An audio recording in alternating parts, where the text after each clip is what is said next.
Welcome to RK tutorial. ఈనాటి వీడియోలో మనము ఏపీడిఎస్సి 2025 ఎగ్జిట్లో వచ్చినటువంటి సోషల్ బిట్స్కి మనము ఆన్సర్లు చూద్దాం. మరి ఫస్ట్ క్వశ్చన్ చూద్దాం. ఫస్ట్ ఏమందంటే భారతదేశ ప్రామాణిక రేఖాంశము ఈ ప్రాంతం గుండా వెళ్తుంది. భారతదేశ ప్రామాణిక రేఖాంశము ఏ ప్రాంతం గుండా వెళ్తుందంటే దీనికి ఆన్సర్ సెకండ్ ఇక్కడ మీర్జాపూర్ ఉత్తరప్రదేశ్. భారతదేశ ప్రామాణిక రేఖాంశము ఏ ప్రాంతం అంటే అది మీర్జాపూర్ ఉత్తరప్రదేశ్ ఉన్నటువంటి ప్రాంతం కూడా వెళ్ళడము జరుగుతుంది. మరి నెక్స్ట్ క్వశ్చన్ చూద్దాం. అలకనంద నది జన్మస్థలము అలకనంద నది యొక్క జన్మస్థలం ఏమంటే దీనికి ఆన్సర్ సెకండ్ వన్ సతోఫంత్ అనేటువంటిది అలకనంద నది యొక్క జన్మస్థానము కావడము జరుగుతుంది. నెక్స్ట్ క్వశ్చన్ చూద్దాం. 2011 జనాభా లెక్కల ప్రకారం మన దేశంలో అత్యల్ప జనాభా గల రాష్ట్రాలు. 2011 జనాభా లెక్కల ప్రకారము మన దేశంలో అత్యల్ప జనాభా గల రాష్ట్రాలు. దీనికి ఆన్సర్ సెకండ్ ఇచ్చిన ఇక్కడ ఉత్తరప్రదేశ్ తర్వాత సిక్కిం అనమాట. ఉత్తరప్రదేశ్లో అత్యధిక జనాభా, సిక్కింలో అత్యల్ప జనాభా ఉండడము జరిగింది. మరి నెక్స్ట్ క్వశ్చన్ చూద్దాము. కొత్త రాతి యుగ కాలం ఎప్పుడంటే దీనికి ఆన్సర్ థర్డ్ ఇచ్చిన ఇక్కడ బీసీఈ 8000 సంవత్సరాల నుండి బీసీఈ 3000 సంవత్సరాల వరకు. సో కొత్త రాతి యుగం యొక్క కాలం ఎప్పుడంటే బీసీఈ 8000 నుండి బీసీఈ 3000 ఇయర్స్ వరకు అనమాట ఇది. మరి నెక్స్ట్ క్వశ్చన్ చూద్దాం. మహామండలేశ్వర్ అనే బిరుదు కలిగినటువంటి కాకతీయ పాలకుడు. మహామండలేశ్వర్ అనేటువంటి బిరుదు కలిగినటువంటి కాకతీయ పాలకుడు ఎవరంటే దీనికి ఆన్సర్ ఫోర్త్ ఇక్కడ గణపతి దేవుడు. సో గణపతి దేవుడు అనమాట మహామండలేశ్వర బిరుదున్నటువంటి కాకతీయ పాలకుడు గణపతి దేవుడు. మరి నెక్స్ట్ క్వశ్చన్ చూద్దాం. ఈ తెగవారు సాల్ మహువా వృక్షాల విత్తనాల నుండి తీసిన నూనెతో ఆహారం వండుకునేవారు.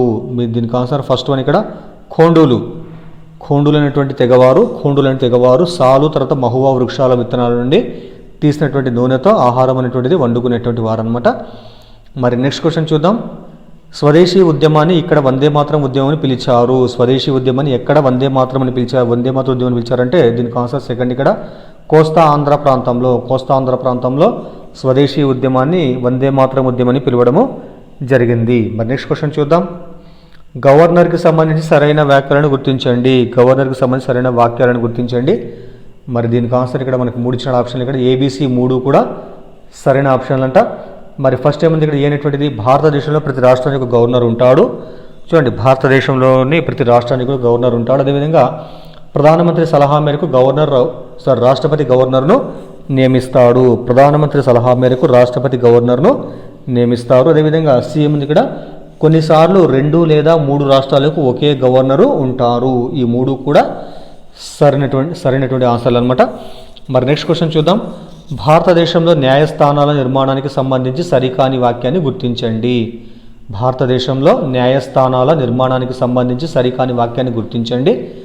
మరి దీనికి ఆన్సర్ సెకండ్ ఇక్కడ మన దేశంలో 4 స్థాయిలలో న్యాయస్థానాలు ఉన్నాయి. ఇది రాంగ్ అనమాట. మన దేశంలో 4 స్థాయిలో న్యాయస్థానాలు అనేది రాంగ్ అవుతుంది. మరి మిగతా 3 కూడా కరెక్ట్ కాబట్టి ఏమిచ్చినాడు ఇక్కడ దేశంలో సుప్రీంకోర్టు అత్యున్నత న్యాయస్థానము. థర్డ్ ఇక్కడ ఏమిచ్చినాడు ఇక్కడ సుప్రీంకోర్టు తీర్పులకు భారతదేశంలో అన్ని న్యాయస్థానాలు కట్టుబడి ఉండాలి. ఫోర్త్ హైకోర్టు రాష్ట్ర స్థాయిలో అత్యున్నత న్యాయస్థానం. ఈ 3 కూడా సరైనటువంటి అంశాలు అనమాట. మరి సెకండ్ మాత్రం ఇక్కడ రాంగ్ అవుతుంది ఇక్కడ. మరి నెక్స్ట్ క్వశ్చన్ చూద్దాం. భారత రాజ్యాంగ పరిషత్తు అధ్యక్షులు. దీనికి ఆన్సర్ మీకు తెలిసింది డాక్టర్ బాబు రాజేంద్ర ప్రసాద్. భారత రాజ్యాంగ పరిషత్ అధ్యక్షులు డాక్టర్ బాబు రాజేంద్ర ప్రసాద్ అనమాట. తర్వాత ముసాయిదా కమిటీ అధ్యక్షులు ఎవరంటే డాక్టర్ బిఆర్ అంబేద్కర్ గారు అనమాట. భారత రాజ్యాంగ పరిషత్ అధ్యక్షులు డాక్టర్ బాబు రాజేంద్ర ప్రసాద్. మరి నెక్స్ట్ క్వశ్చన్ చూద్దాం. రాజా రామ్మోహన్ రాయ్ బ్రహ్మసభను ఈ నగరంలో స్థాపించారు. ఏ నగరంలో స్థాపించారంటే దీనికి ఆన్సర్ థర్డ్ వన్ ఇక్కడ కలకత్తా నగరంలో బ్రహ్మసభను రాజా రామ్మోహన్ రాయ్ గారు స్థాపించడం జరిగిందనమాట. నెక్స్ట్ క్వశ్చన్ చూద్దాం. సూడాన్ జనాభా సంఖ్య తగ్గడానికి కారణం ఏమంటే దీనికి ఆన్సర్ థర్డ్ ఇక్కడ ప్రజలు వలసపోవడం వల్ల సూడాన్లో జనాభా సంఖ్య తగ్గింది. మరి నెక్స్ట్ క్వశ్చన్ చూద్దాం.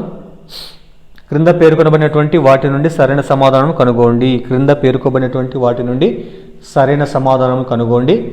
మరి దీనికి ఆన్సర్ ఇక్కడ సెకండ్ ఇచ్చినాడు ఇక్కడ so 1B 2C 3A 4D అనమాట. చూద్దాం ఇక్కడ మనము. సో రాచపొలం అంటే ఏమిటి ఇక్కడ దీనికి బి ఆన్సర్ కాబట్టి ప్రభుత్వ భూమి. రాచపొలం అంటే ప్రభుత్వ భూమి. అదేవిధంగా తోట పొలం ఎవరంటే దీనికి ఆన్సర్ ఏమంటే వివిధ రకాల పండ్ల చెట్లతో కూడినటువంటి భూమిని తోట పొలం అని అంటారు. దీనికి ఆన్సర్ సి అనమాట. అదేవిధంగా థర్డ్ ఏ వెలి పొలం అంటే ఏంటి, ఇక్కడ నీటి వసతి కలిగినటువంటి భూమి అనమాట, దీన్ని వెలి పొలం అని అంటారు. తర్వాత ఫోర్త్ వన్ అడ్డపట్టు సుంకం ఏమంటే ఇక్కడ దీనికి ఆన్సర్ డి కాబట్టి గొర్రెల మందపై విధించేటువంటి సుంకాన్ని అడ్డపట్టు సుంకం అని అంటారు. రాచపొలం అంటే ప్రభుత్వ భూమి, తోట పొలం అంటే వివిధ రకాల పండ్ల చెట్లతో కూడినటువంటి భూమి, వెలి పొలం అంటే నీటి వసతి కలిగినటువంటి భూమి, అదేవిధంగా అడ్డపట్టు సుంకం అంటే గొర్రెల మందపై విధించేటువంటి సుంకం అనమాట. మరి నెక్స్ట్ క్వశ్చన్ చూద్దాము. ప్రముఖ సామాజిక ఉద్యమకారుడైనటువంటి బెజవాడ విల్సన్ గారు పొందినటువంటి అవార్డు. ప్రముఖ సామాజిక ఉద్యమకారుడైన బెజవాడ విల్సన్ గారు పొందిన అవార్డు పేరు ఏమిటి, దీనికి ఆన్సర్ థర్డ్ వన్ ఇక్కడ రామన్ మెగసెసే అవార్డు అనమాట. ప్రముఖ సామాజిక ఉద్యమకారుడైనటువంటి బెజవాడ విల్సన్ గారు పొందినటువంటి award Raman Magsaysay award. Next question చూద్దాం. తెలుగు కుటుంబానికి చెందిన వీరు భక్తి ఉద్యమంలో పాల్గొన్నారు. మరి తెలుగు కుటుంబం చెందినటువంటి ఎవరు భక్తి ఉద్యమంలో పాల్గొన్నారు, దీనికి ఆన్సర్ థర్డ్ వన్ ఇక్కడ వల్లభాచార్యులు అనమాట. తెలుగు కుటుంబం చెందినటువంటి వల్లభాచార్యులు గారు భక్తి ఉద్యమంలో పాల్గొనడము జరిగింది. నెక్స్ట్ క్వశ్చన్ చూద్దాము. తొలి వేద కాలము దీనికి ఆన్సర్ థర్డ్ ఇక్కడ క్రీస్తు పూర్వం 1500 నుండి 1000 వరకు, క్రీస్తు పూర్వం 1500 to 1000 వరకు దాన్ని ఏమంటారంటే తొలి వేద కాలం అని అంటారు. నెక్స్ట్ క్వశ్చన్ చూద్దాము. ప్రత్యేక విషయాల నుంచి సాధారణ సూత్రాలను రూపొందించేటువంటి పద్ధతి. ప్రత్యేక విషయాల నుండి సాధారణ సూత్రాలను రూపొందించే పద్ధతి పేరు ఏమిటి, దీనికి ఆన్సర్ ఇక్కడ ఆగమన పద్ధతి అనమాట. విషయాల నుండి సాధారణ సూత్రాలు రూపొందించే పద్ధతిని ఆగమన పద్ధతి అని అంటారు. తర్వాత క్వశ్చన్ చూద్దాము. వాస్తవమైన యథార్థతతో కూడిన ప్రశ్నలు లేవనెత్తడము, వనరుల గురించి విచారించి కనుగొనడము, సమాచారాన్ని వ్యాఖ్యానించడము, తెలుసుకున్న అంశాల గురించి నివేదిక సమర్పించడము వంటివి దీని సోపానాలు. మరి దీని సోపానాలు అంటే అవి థర్డ్ వన్ ఇక్కడ ఆన్సర్ ఇక్కడ విచారణాధార ఉపగమము విచారణాధార ఉపగమము. చూడండి ఇక్కడ వాస్తవమైన యథార్థతతో కూడిన ప్రశ్నలను లేవనెత్తడము, వనరుల గురించి విచారించి కనుగొనడం, తర్వాత సమాచారాన్ని వ్యాఖ్యానించడం, తర్వాత తెలుసుకున్నటువంటి అంశాల గురించి నివేదిక సమర్పించడం వంటివి ఇవన్నీ కూడా విచారణాధార ఉపగమం కిందికి రావడం జరుగుతుందన్నమాట. మరి నెక్స్ట్ క్వశ్చన్ చూద్దాము. ఆర్టీఈ 2009లోని సెక్షన్ 29 సబ్సెక్షన్ 1 ప్రకారం సంబంధిత ప్రభుత్వము ప్రకటన ద్వారా అధికృతం చేసిన ఎలిమెంటరీ విద్యకు ఈ అకాడమిక్ సంస్థ విద్యా ప్రణాళిక రూపొందించాలి. దీనికి ఆన్సర్ ఫస్ట్ ఇక్కడ ఎస్సీఈఆర్టీ అనమాట. ఆర్టీఈ 2009లోని సెక్షన్ 29 సబ్సెక్షన్ 1 ప్రకారం సంబంధిత ప్రభుత్వ ప్రకటన ద్వారా అధికృతం చేసిన ఎలిమెంటరీ విద్యకు ఏ అకాడమిక్ సంస్థ ద్వారా విద్యా ప్రణాళికలు రూపొందించాలంటే దీనికి ఆన్సర్ ఎస్సీఈఆర్టీ.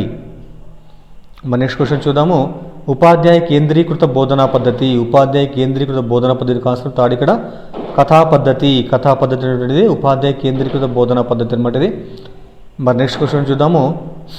మిశ్రమ సామర్థ్యం గల విద్యార్థులను సమూహాలుగా ఏర్పరిచి ఒకే తరగతిలోని వివిధ సమూహాలకు ఒకే అంశాన్ని వివిధ ఉపాధ్యాయులు వారి సామర్థ్యం మేరకు బోధించడం అనేది దీనికి ఎందుకు వస్తుందంటే సెకండ్ ఆన్సర్ సమాంతర బోధన కిందకి రావడం జరుగుతుంది అన్నమాట. ఇది సమాంతర బోధన. చూడండి, మిశ్రమ సామర్థ్యం గల విద్యార్థులను సమూహాలుగా ఏర్పరిచి ఒకే తరగతిలో వివిధ సమూహాలకు ఒకే అంశాన్ని వివిధ ఉపాధ్యాయులు వారి సామర్థ్యాల మేరకు బోధించడం అనేది ఏమిటి ఇక్కడ సమాంతర బోధన కిందకి రావడం జరుగుతుందన్నమాట. మరి నెక్స్ట్ క్వశ్చన్ చూద్దాము. గణితము సామాన్య శాస్త్రంతో పాటు సాంఘిక శాస్త్రం తప్పనిసరిగా బోధించాలని నిర్ధారించినటువంటి విద్యా కమిషన్. మరి దీనికి ఆన్సర్ ఫస్ట్ ఇక్కడ సెకండరీ విద్యా కమిషన్ 1952. గణితము సామాన్య శాస్త్రంతో పాటు సాంఘిక శాస్త్రం తప్పనిసరిగా బోధించాలని నిర్ధారించినటువంటి విద్యా కమిషన్ పేరు ఏమంటే సెకండరీ విద్యా కమిషన్ 1952. నెక్స్ట్ క్వశ్చన్ చూద్దాము. వర్గీకరించడము, పోలికలు, భేదాలు చెప్పడము వంటి సామర్థ్యాలు ఈ విద్యా ప్రమాణం కిందికి వస్తాయి. మరి దీనికి ఆన్సర్ ఫస్ట్ వన్ ఇక్కడ విషయ అవగాహన కిందికి రావడం జరుగుతుందన్నమాట. వర్గీకరించడము, పోలికలు, భేదాలు చెప్పడం వంటి సామర్థ్యాలు దేని కిందికి వస్తాయంటే ఏంటి, ఇవన్నీ కూడా విషయ అవగాహన కిందికి రావడము జరుగుతుందన్నమాట. మరి నెక్స్ట్ క్వశ్చన్ చూద్దాము. చారిత్రాత్మక సంఘటనలను వ్యక్తీకరించడానికి బాగా అనువైన పద్ధతి. మరి దీనికి ఆన్సర్ ఏమంటే సెకండ్ ఇక్కడ నాటకీకరణ. చారిత్రాత్మక సంఘటనలను వ్యక్తీకరించడానికి బాగా అనువైన పద్ధతి పేరు ఏమంటే ఇక్కడ నాటకీకరణ. ఇవి మనకు సోషల్లో వచ్చినటువంటి బిట్స్ అనమాట. సో దయచేసి మీకు వీడియో ఉపయోగపడితే లైక్ చేయండి, అదేవిధంగా ఛానల్ని సబ్స్క్రైబ్ చేయండి. Thank you.